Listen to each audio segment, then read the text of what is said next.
Romain était donc cofondateur de Clara. Présentez-nous Clara. Clara, c'est une plateforme de talent management qui sert à suivre le développement des collaborateurs. Qu'est-ce qu'on essaye de faire quand on suit le collaborateur dans son développement? C'est de réconcilier deux choses fondamentales dans une entreprise. C'est d'une part l'expérience collaborateur, c'est-à-dire comment le collaborateur peut interagir avec tous les processus dans son entreprise et comment on peut fluidifier toutes ces interactions. Et d'autre part, ce qu'on appelle les processus RH, où là c'est la partie la moins drôle, où c'est la surcouche qui arrive en plus de nos missions, où on nous demande de faire un certain nombre d'éléments qui ne font pas partie finalement de nos missions.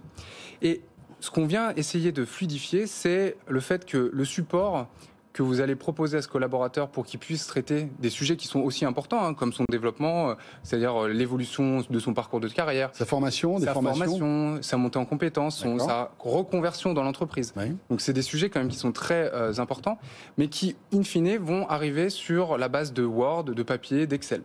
Et donc, in fine, qui a envie de remplir un Excel pour suivre sa formation? Personne.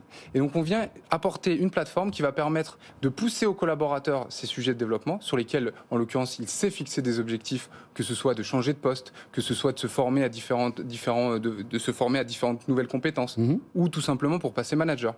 Donc ça, c'est des sujets qu'on traite principalement dans les grandes entreprises, des grandes entreprises qui aujourd'hui ont beaucoup de processus qui sont encore sous papier crayon. Vous avez 30 clients aujourd'hui, c'est ça? On a une trentaine de clients, tout à fait, dont Safran, dont Caisse des dépôts, donc de différents milieux comme Carrefour. Donc vraiment, on est tous secteurs confondus, parce que le sujet du collaborateur, c'est un sujet qui est diffusé partout, dans toutes les entreprises. Oui. Alors, 15 000 utilisateurs actifs sur la plateforme, parce que voilà, 30 clients, mais ça doit être des grosses boîtes. Donc exactement, ça fait beaucoup de salariés d'un coup. Aujourd'hui, vous êtes 20 collaborateurs et 200% de croissance de chiffre d'affaires, rien que pour l'année 2022, et elle n'est pas terminée. Et elle n'est pas terminée, tout à fait. Et donc, je vous dis que c'était vraiment pas terminé, malgré le contexte qui est un peu... Oui, un peu tendu en ce moment. En tout cas... avec pas mal d'interrogations, on va dire. Exactement, mais ça pousse quand même les entreprises à se recentrer sur elles-mêmes et de voir aussi où se trouvent leurs talents. Et leurs talents, en fait, il faut pouvoir les identifier et les accompagner. Et donc, c'est ce qu'on essaie de faire du début de l'onboarding du collaborateur, donc son arrivée à l'entreprise, à son offboarding, à son départ. Il faut qu'il se sente accompagné pour le fidéliser. Ça s'appelle Clara, donc Romain était. Merci beaucoup, vous en êtes le cofondateur. Et puis, merci aussi à Louis, à Jacques. Merci François.